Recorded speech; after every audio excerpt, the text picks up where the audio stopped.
Notre invité d'aujourd'hui, présent sur le plateau de Métro News, est M.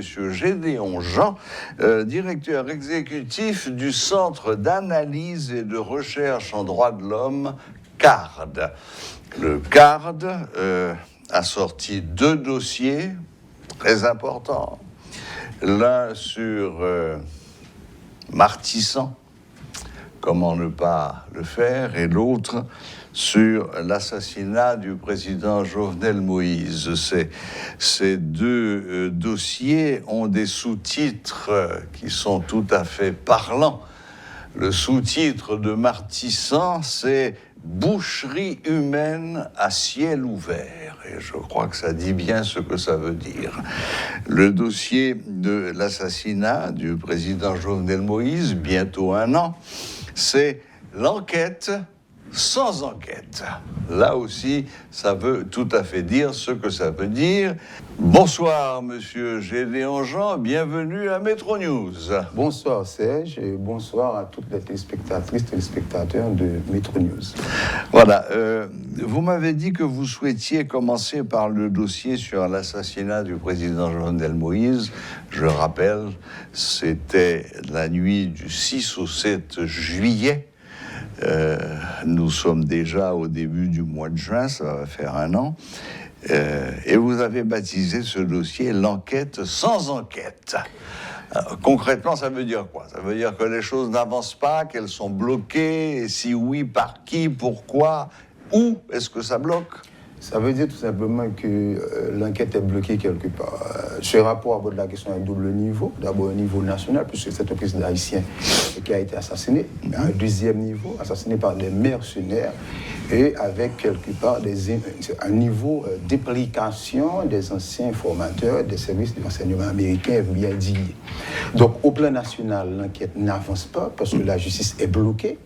Et à date, on a déjà désigné 5 juges sur la question. On est au 5e, oui. Seulement le juge Aurélien a pu poser quelques actes d'instruction mineurs, pas majeurs. Exact. Okay, donc les 3 autres n'ont pas même pris connaissance du dossier. Bon, le dernier, là on va voir, mais probablement on va rester dans cette rhétorique, manque de moyens, demande de sécurité pour le juge, tout ça. Donc au plan interne, le dossier n'avance pas, malheureusement. Maintenant, au plan international, puisque là il s'agit d'un crime transnational, c'est-à-dire qui va au-delà des frontières nationales, se référant par exemple à la Convention des Nations Unies contre la criminalité transnationale et protocole si rapportant.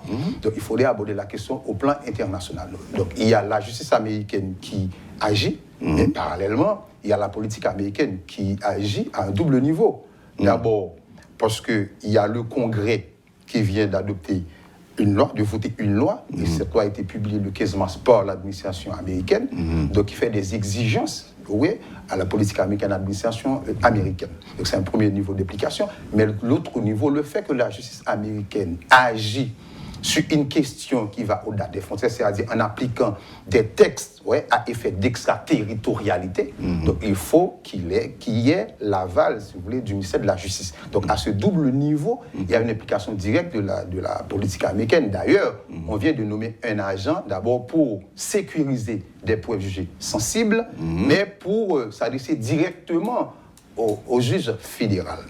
Donc c'est un dossier qui a un niveau que nous pourrions, si vous voulez, appeler dossier d'État. Nous pensons qu'aujourd'hui, il faut une meilleure coordination pour traiter la question, c'est-à-dire une coordination établie sur la base d'une convention, et nous avons le cadre référentiel qui est la Convention des Nations Unies sur la criminalité transnationale, c'est important. Mais au plan national, il faut des réformes, parce que si nous voulons obtenir justice, nous savons que dans l'état actuel du droit haïtien, on ne peut pas réaliser ce procès, qui sont procédures.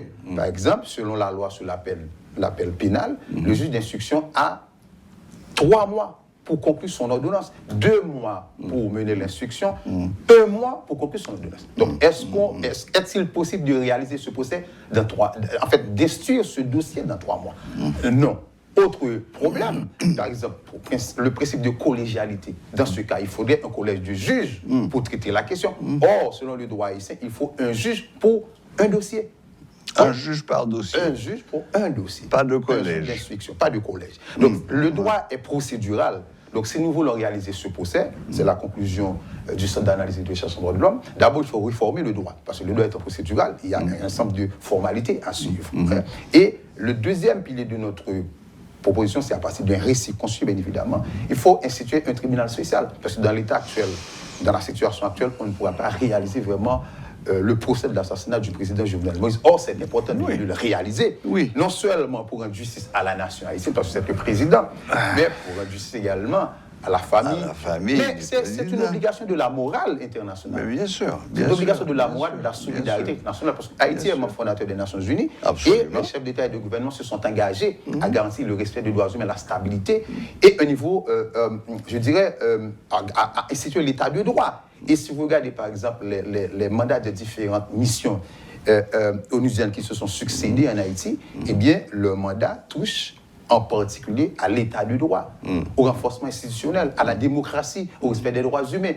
Donc, de ce point de vue-là, il y a vous parlez depuis MINUSTA, MINUSJUST, jusqu'au BINU. Donc, c'est une question complexe, je m'excuse, qui doit être abordée à la lumière du droit international avec un esprit critique, un regard beaucoup plus large, pour voir comment vraiment y arriver. Parce que donner justice, c'est vraiment au peuple haïtien, au président Jovenel Moïse, je crois que c'est une obligation, à la fois en raison des engagements des chefs d'État et de gouvernement à l'échelle internationale, mais également par rapport à la nécessité de rendre justice. Tout à fait. D'autant plus qu'il y a quand même eu quelques arrestations qui ont été faites, pas tellement en Haïti, mais à l'extérieur. La procédure aux États-Unis, elle est un peu différente par rapport à celle d'Haïti, d'autant plus que aux États-Unis, question l'y rentrer dans le domaine d'État. Et c'est pourquoi on vient de désigner un agent pour sécuriser les preuves classifiées.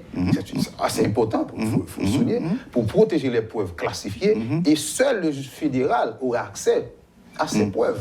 Mais et ici, est-ce que ces preuves seront accessibles à un potentiel tribunal spécial ou un juge d'instruction haïtien? C'est une question fondamentale qui explique encore la complexité de la question. Donc, s'il n'y a pas un accord de coopération entre les deux systèmes, il va y avoir beaucoup de problèmes. Donc, comment le juge d'instruction haïtien va-t-il enquêter sur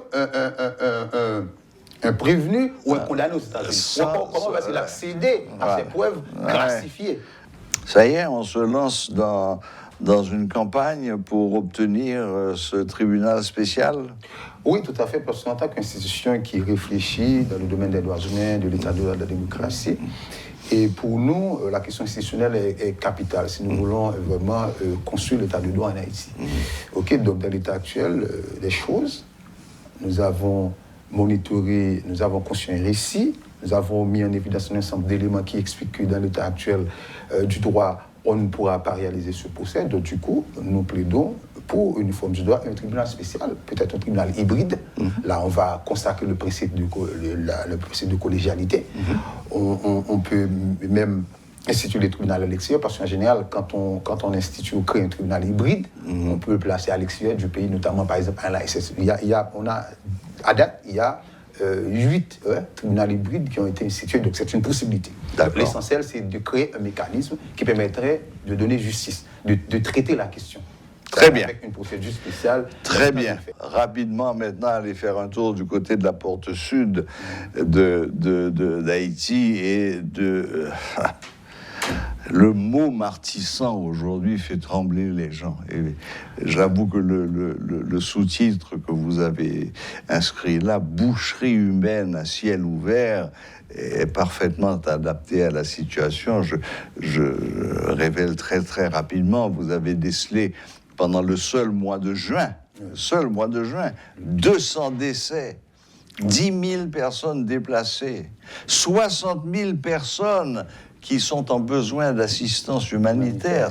C'est une catastrophe humanitaire. Oui, c'est une catastrophe et les données sont là et malheureusement, un an après, et la population est livrée à elle-même et la zone est quasiment contrôlée, totalement contrôlée par les bandits. Aujourd'hui, il y a 3 départements qui sont coupés du reste du pays, une grande partie de l'Ouest.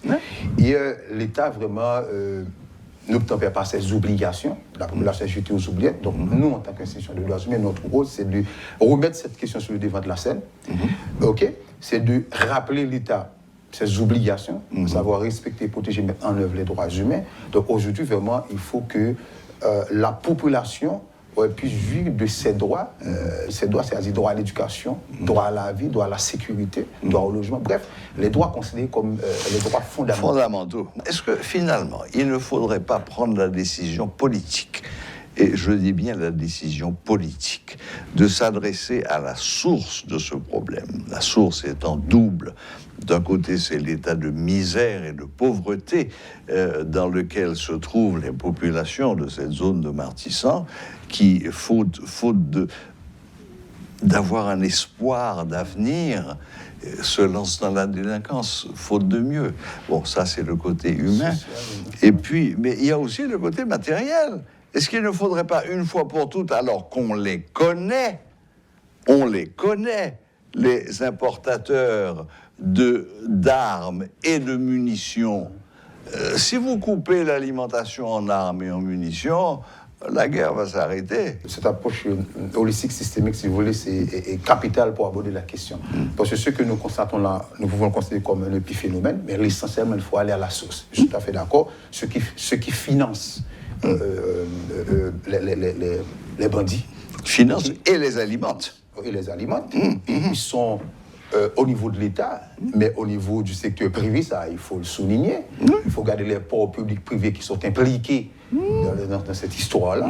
Il faut garder le côté social, le côté humain, parce que les gens exploitent le côté vulnérable, la vulnérabilité des gens. Je suis tout à fait d'accord avec nous, puisque en tant que spécialiste en droit international des droits de l'homme, il faut que l'État intervienne pour donner le minimum aux gens, mais il faut équiper la police. Parce que, comme Macron l'a souligné, lors de la campagne présidentielle, la sécurité, c'est une question de moyens. Ce n'est pas une question de posture, de blablabla, de discours. Aujourd'hui, nous avons une coopération internationale qui fait des promesses. Il faut que ces promesses se matérialisent. La police, c'est une question de moyens. C'est une question d'armes appropriées, munitions.